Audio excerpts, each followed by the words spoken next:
Assalamualaikum. Pembelajaran ilmu pengetahuan sosial hadir kembali bersama Miss Soraya. Masih melanjutkan pembahasan tryout kedua ujian madrasah 2021.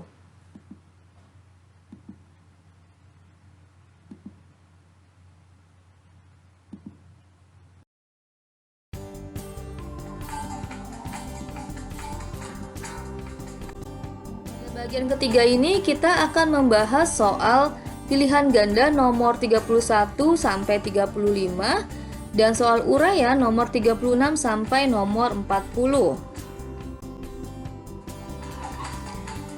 Nomor 31, Indonesia merupakan negara dengan kekayaan laut yang begitu besar. Pemaksimalan potensi laut dapat dilakukan dengan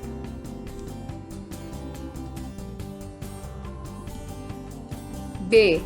Memberikan pelatihan kepada masyarakat tentang cara-cara memanfaatkan sumber daya laut dengan cara yang bijaksana. Nomor 32, VOC merupakan salah satu bagian sejarah agrikultur di Indonesia. VOC menetapkan kuota harga dan memerintahkan pembukaan kebun-kebun kopi di Jawa Barat. VOC merupakan kongsi dagang kolonialis dari negara. Nah, VOC ini dibentuk pada tanggal 20 Maret 1600 di Ambon, Maluku, dengan tujuan untuk menghindari persaingan di antara perusahaan dagang Belanda dan memperkuat diri agar dapat bersaing dengan perusahaan dagang dari negara lain. VOC diberi hak-hak istimewa yang dikenal dengan nama hak oktroy, seperti hak monopoli perdagangan, hak untuk membuat uang sendiri, hak untuk mendirikan benteng pertahanan, hak untuk membentuk tentara, dan hak untuk melaksanakan perjanjian dengan kerajaan di Indonesia. Nah, VOC merupakan kongsi dagang kolonialis dari negara B. Belanda.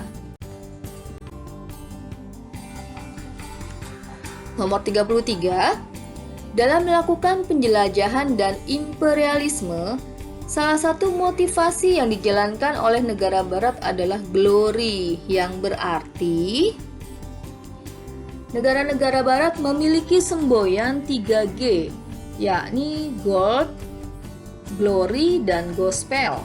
Gold yaitu mencari kekayaan dengan berdagang. Glory mencari kejayaan dengan meluaskan daerah jajahan, dan gospel untuk menyebarkan agama Nasrani. Maka motivasi glory berarti C. Kejayaan bangsa. Nomor 34, bidang ekonomi kreatif kuliner adalah usaha yang berkaitan dengan pemenuhan kebutuhan. Nah, kata kuncinya adalah kuliner. Jawabannya adalah C. Pangan manusia.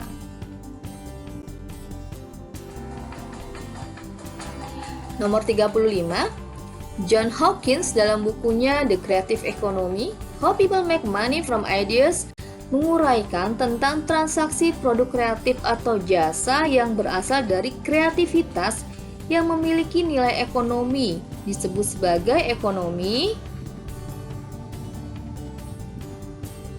A. Ekonomi kreatif. Akan membahas soal uraian. Nomor 36. Sebutkan faktor-faktor apa saja yang menyebabkan Indonesia belum mampu menjadi negara maju. Ada berbagai faktor yang mempengaruhi sehingga Indonesia masih menjadi negara berkembang dan belum menjadi negara maju. Di antaranya, kualitas SDM-nya masih rendah karena tingkat pendidikan penduduk Indonesia masih rendah.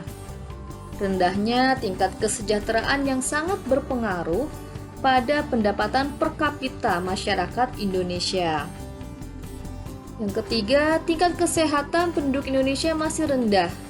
Hal ini bisa dilihat dari angka kematian bayi dan usia harapan hidup penduduknya. Dan yang keempat, Mayoritas penduduk Indonesia bermata pencaharian sebagai petani, berbeda dengan di negara maju, yang sebagian besar penduduknya bermata pencaharian dari sektor industri dan jasa.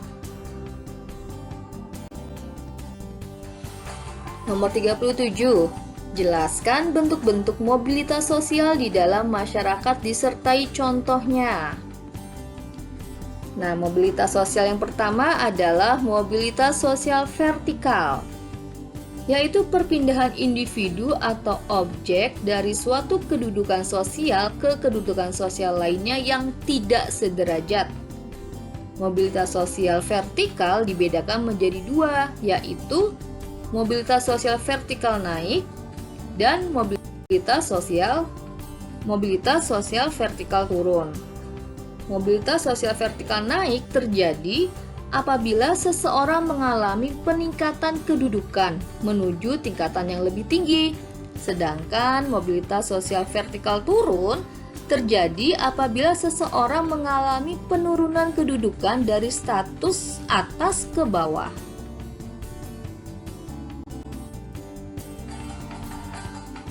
Dan selanjutnya mobilitas sosial horizontal, yaitu perpindahan individu atau objek dari suatu kedudukan sosial ke kedudukan sosial lainnya yang sederajat. Contohnya, seseorang yang berpindah tugas ke daerah lain, namun dengan profesi atau jabatan yang sama. Contohnya, seorang kepala cabang di Malang pindah bekerja sebagai kepala cabang di Mataram. Walaupun tempatnya berpindah, namun profesi dan jabatannya tetap sama. Nomor 38. Jelaskan apa yang dimaksud dengan ekonomi kreatif dan contohnya.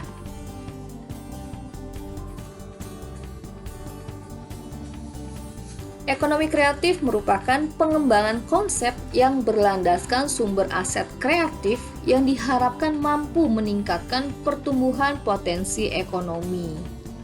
Pemerintah mengidentifikasi lingkup industri kreatif menjadi beberapa subsektor antara lain sebagai berikut: periklanan, arsitektur, pasar barang seni, kerajinan, desain, fashion, video, film dan fotografi, permainan interaktif, musik, seni pertunjukan, penerbitan dan percetakan, serta komputer dan perantinya.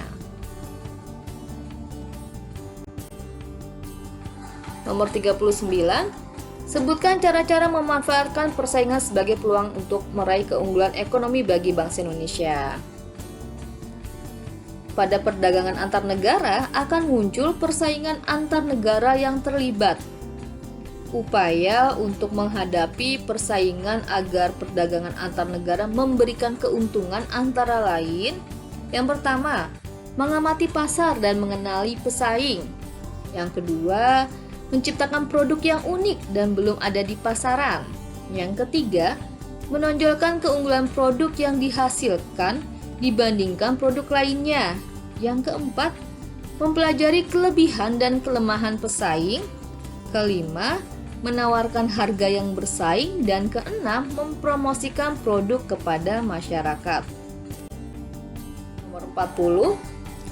Sebutkan dampak positif dan dampak negatif dari penerapan pasar bebas terhadap Indonesia. Adanya perdagangan bebas atau pasar bebas memberikan dampak positif dan negatif.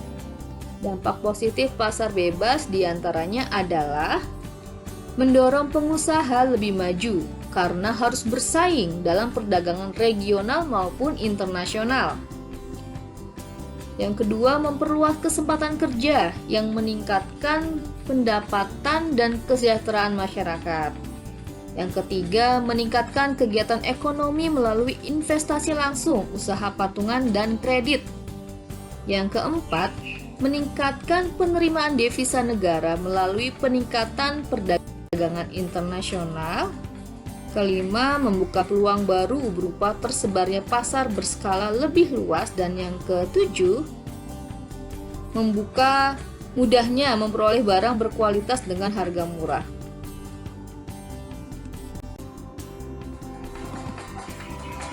Sedangkan dampak negatif dari pasar bebas antara lain adalah yang pertama, persaingan yang tidak seimbang antara negara maju dan berkembang dapat menghambat perkembangan ekonomi nasional. Yang kedua, negara berkembang semakin tertinggal dan bergantung kepada negara-negara maju. Yang ketiga, masuknya teknologi canggih yang belum dibutuhkan negara berkembang. Dan yang keempat, masuknya tenaga kerja asing yang menyebabkan tingginya persaingan tenaga kerja. Demikian tadi pembahasan soal-soal tryout bagian ketiga, sekaligus sebagai penutup pembahasan tryout 2 ujian madrasah. Terima kasih atas perhatiannya, semoga bermanfaat untuk mempersiapkan ujian madrasah. Wassalamualaikum warahmatullahi wabarakatuh.